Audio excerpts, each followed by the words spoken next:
খুব ভালো লাগছে।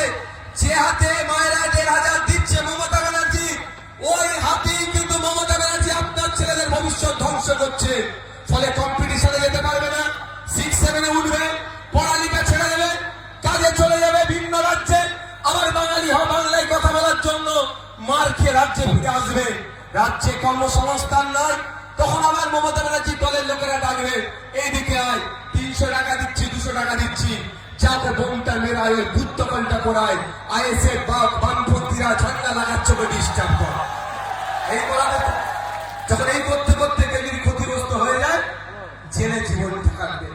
তাই আপনাদের বলবো, মায়েরা, আপনি আপনাদের বলছি, ১,৫০০ টাকা দিচ্ছে, এর বিরুদ্ধে নয়, কিন্তু আমি মনে করি মায়ের ১,৫০০ টাকাই কিছু হয় না, ন্যূনতম ৫,০০০ দেওয়া দরকার মায়েদেরকে এই মাসে। তার পরিবর্তে রাজ্য কিছু কাজও বুঝে নিতে চায়। তাই আপনাদের বলবো, একটু ভাববেন। ১,৫০০ টাকা দিচ্ছে, কিন্তু আপনি যখন চাকরির জন্য যাচ্ছেন, তখন আপনার কাছ থেকে কি হচ্ছে, ১৫ থেকে ২০ লক্ষ টাকা চাইছে।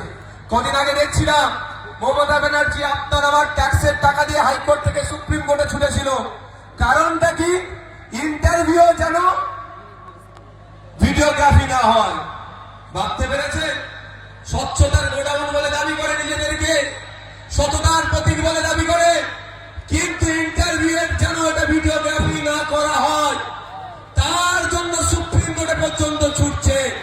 আর এদিকে খামচূর্ণ বামপন্থীরা কি বলছে শুনে রাখুন, শুনুন, ভিডিওগ্রাফি নয়, আপনার ছেলে ৩৩০ টাকা ৫৫০ টাকায় ফর্ম ফিল আপ করে চাকরির পরীক্ষায় বসবে, ওএমআর পরীক্ষায় নিয়ে বসবে, পরীক্ষা দেওয়ার সাথে সাথে ওএমআর শিটের একটা কপি বাড়িতে নিয়ে আসবে।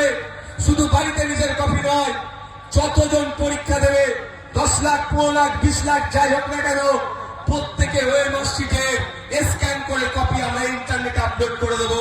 পৃথিবীর যে কোনো প্রান্ত থেকে যদি দেখতে চায় কে কেমন প্রশ্ন করেছে, কে প্রশ্নের কেমন উত্তর দিয়েছে, যে কেউ দেখতে পারবে। অর্থাৎ সেখানে কোনো দুর্নীতি থাকবে না। শুধু তাই নয়, ওরা ইন্টারভিউয়ের ভিডিওগ্রাফি না করতে হয় সেই জন্য সুপ্রিম কোর্টে গিয়েছে।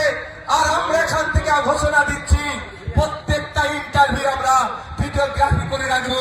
যদি কেউ মনে করে যে তার সাথে চাকরির ক্ষেত্রে বৈষম্য হয়েছে, সে চ্যালেঞ্জ করতে পারে, আমাদের সরকার আসলে আমরা তাকে ভিডিওগ্রাফিটা দিয়ে দেবো। প্রয়োজনে সে দেখার পরে কোর্টেও যে মামলা করতে পারবে। এই স্বচ্ছতা আমরা রাখবো। চাকরির ক্ষেত্রে ১৫ লাখ, ২০ লাখের কোনো কোটা থাকবে না, মেধার কোটা থাকবে। 100% রোস্টার মেনটেন করে আপনার আমার বাড়ির ছেলেমেয়েরা চাকরি পাবে।